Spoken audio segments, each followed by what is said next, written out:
ఇక ఇది ఆకులు రాలే కాలం, కొత్త చిగురు ఖాయం. ఇది ఆకులు రాలే కాలం కాదు హరీష్ రావు గారు. ఇవాళ చెత్త అంతా మీ దగ్గర ఉన్నది.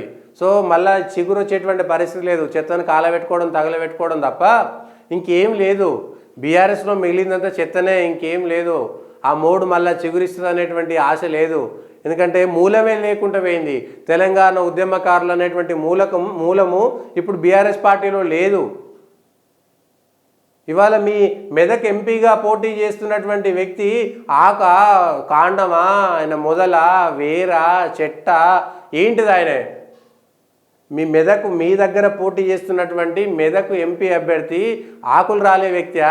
ఆకులకు లేదంటే పచ్చగున్నప్పుడు వచ్చినటువంటి వాలినటువంటి వ్యక్తియా? దాని వెనుక జరిగినటువంటి తతంగం ఏమిటి? కొత్త చిగురు వస్తుంది అంటున్నారు కదా, అంటే ఇంకా కొత్త వాళ్ళని తీసుకుంటామంటారు కానీ కొత్త చిగురు ఎక్కడికి వెళ్ళి వస్తుంది? స్వయంగా మీరు పోటీ చేస్తున్నటువంటి మెదక్లో ఉన్నటువంటి మెదక్ అభ్యర్థికి మెదక్కి ఏం సంబంధం, పార్టీకి ఏం సంబంధం, ఉద్యమానికి ఏం సంబంధం? పోనీ ఉద్యమం చేస్తున్నప్పుడు ఆయన వెనక నుంచి పార్టీకి ఏం సాయం చేసి ఉంటో చెప్పాలి. ఆయనకు మెదక్కు సంబంధం లేదు, ఉద్యమానికి సంబంధం లేదు. ఆయన బీఆర్ఎస్ పార్టీకి ఆయన మొదలు కాదు, వేరు కాదు, కాండం కాదు, చెట్టు కాదు, తొడిమె కాదు, ఆకు కాదు, పిందె కాదు, కాయ కాదు. సో మీరు ఆయనకే టికెట్ ఇచ్చి వాళ్ళ పనికిరాని ఆకుల మాదిరిగా పార్టీని పెడుతున్నారు. పనికిరాని ఆకులన్నింటినీ తీసుకొచ్చి పక్కన పెట్టుకుంది ఎవరు? అంటే వాళ్ళు మీ పార్టీలో ఉన్నప్పుడు పనికొచ్చేటువంటి ఆకులా? మీ పార్టీలో ఉన్నప్పుడు వాళ్ళంతా పనికొచ్చి పచ్చగా ఉన్నప్పుడు పచ్చని చిగురుగా కనిపించిందా? వాళ్ళందరినీ ఎందుకు తీసుకున్నారు? అంటే మీ పార్టీలో వాళ్ళని పిప్పి చేసి పీల్చి చేసి సారవంతం మీరు తీసుకొని పిప్పినంతా పక్కకు పంపిస్తున్నారా? దాని మీనింగ్ అదేనా? దాని అర్థం అదేనా? మీరంతా కలిసి మీ పార్టీలో చేరినప్పుడు ఇదే కేకేనో, ఇదే దానంనో, కడెం చేరినో మీ పార్టీలో పుట్టి పెరిగినటువంటి వాళ్ళు కాదు. వాళ్ళు ఇంకో పార్టీ నుంచి మీ పార్టీలోకి వచ్చారు. అప్పుడు వాళ్ళంతా కూడా మంచి రసం ఉన్నటువంటి చెరుకుగడల. ఇప్పుడు వాళ్ళందరినీ ఆ రసం అంతా మీరు పిండుకొని పిప్పిని తీసుకుపోయి పక్క పార్టీలో పడేస్తుండ్రా? ఏ సమాధానం చెప్పదలుచుకున్నారు? అసలు మీరు మాట్లాడుతుంటే ప్రజలకు జరుగుతున్నటువంటి విషయాలపైన సమాధానం రాకపోగా అరే ఈ వీళ్ళేంది ఇట్లా మాట్లాడుతున్నారు అనేటువంటిది వస్తున్నది.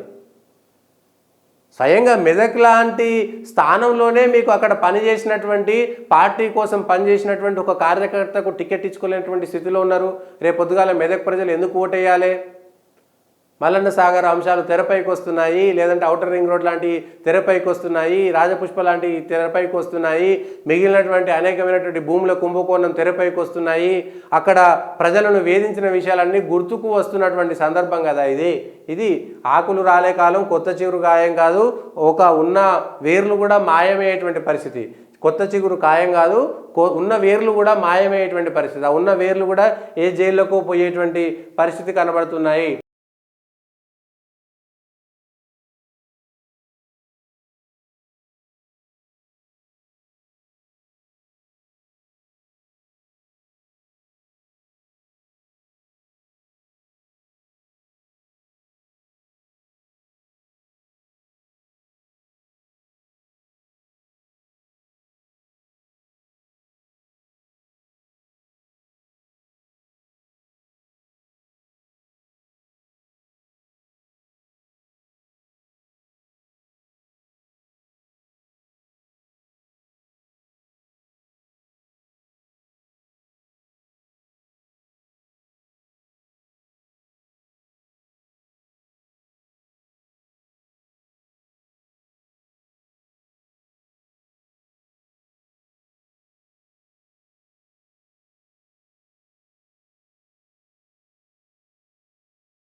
17 సీట్లు మాయే, సారేకే సారా సత్రా హమారా, ఇవన్నీ చూసుకొని ఇటు కాంగ్రెస్ ఇటు బీఆర్ఎస్ చేస్తున్నటువంటి దాన్ని చూసి బీజేపీ మాదైతే ఈ పార్టీకి ఒక రౌండ్ మాది అయిపోయింది, ప్రచారం అయిపోయింది, నరేంద్ర మోడీ వర్సెస్ కాంగ్రెస్ అనేటువంటి ఎస్టాబ్లిష్మెంట్ చేసిపోయిండు, తెలంగాణలో మోడీకి ఓటేయాలన్నా కాంగ్రెస్ ఓటేయాలనేటువంటిది జనంలోకి నాటుకుపోయింది. నరేంద్ర మోడీ వచ్చి 5 బహిరంగ సభలు చేసి వెళ్ళిపోయిన తర్వాత ఆ 10-12 స్థానాల్లో ఆయన తిరిగినటువంటి 10-12 స్థానాల్లో భారతీయ జనతా పార్టీ మోడీ కోటేయాలన్నా మిగిలిన వాళ్ళ కోటేయాలనేటువంటిది వచ్చేసింది ఇవాళ. అంటే తెలంగాణకు సంబంధించినటువంటి వరకు 17 స్థానాల్లో బీజేపీ వర్సెస్ కాంగ్రెస్ అనే ఎస్టాబ్లిష్మెంట్ చేసి కొంత బీజేపీ ఒడ్డెక్కింది, గడ్డకెక్కింది. దాన్ని నిలబెట్టుకుంటారా లేదా, చివరి దాకా కంటిన్యూ చేస్తారా లేదా, ఎక్కడెక్కడ తప్పులు జరుగుతున్నటువంటి సమీక్షలు చేస్తారా, ఈ 17 సీట్లు కాదు 10, ఇవాళ 4 2019 వచ్చినాయి కదా, 4 1 పెరిగినా 2 పెరిగినా ఎన్ని పెరిగినా బీజేపీకి బోనసే. 4 నిలబెట్టుకోవాలి సిట్టింగ్ స్థానాలు, 4 స్థానాలు కాకుండా ఎన్ని పెరిగినా బీజేపీకి బోనస్ పోయేది ఏం లేదు. 8 ఎమ్మెల్యేలు ఉన్నారు కాబట్టి 8 ఎంపీలు వస్తాయా, ఆ పైన వస్తాయా అనేటువంటిది చూసుకోవాలి.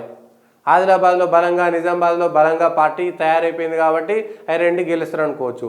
మిగిలినటువంటి స్థానాల్లో కొంత బలహీనంగా ఉందనుకున్నటువంటి స్థానాలను వదిలేస్తారా, అక్కడ కూడా గట్టిగా పట్టుబడతారా, డబుల్ డిజిట్కి వస్తుందా, 17 సీట్లు కాదు 9 దాటి ఎన్ని సీట్లు వచ్చినా కూడా తెలంగాణలో బీజేపీ పొర రావడం ఖాయం. బీజేపీ కమ్మేస్తుంది. ఇవాళ బీఆర్ఎస్ పార్టీ అనేటువంటిది వెనక్కి పోయి తెలంగాణలో మళ్ళీ బీజేపీ కమ్మేస్తుంది. వాడుకోరా తెలియదు.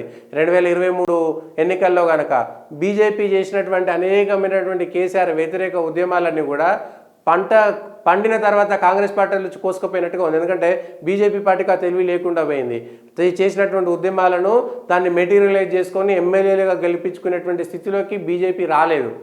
ఇది ఈ నాయకత్వమా ఆ నాయకత్వమా, అంతర్గత కొట్లాటలా బహిర్గత కొట్లాటలా పక్కన పెడితే బీజేపీ ఆ విధంగా నష్టపోయింది. నిజానికి బీజేపీ కేసీఆర్కు వ్యతిరేకంగా, కేసీఆర్ను ప్రజల్లో ఆయనకు వ్యతిరేకంగా పవనాలు సృష్టించడంలో బీజేపీ సక్సెస్ అయింది. దాన్ని కోసుకుపోవడంలో, పంటను కోసుకుపోవడంలో రేవంత్ రెడ్డి చాలా సక్సెస్ అయ్యారు, వ్యూహాత్మకంగా ఆయన వెళ్ళిపోయారు. మరి రేపు ఈ 17 ఎంపీ సీట్ల విషయంలో కూడా అదే జరుగుతుందా లేదా చూడాలి. ఇవి ఈరోజు ఉన్నటువంటి వార్తలు అనుకున్నటువంటి వాస్తవాలు, విషయాలు.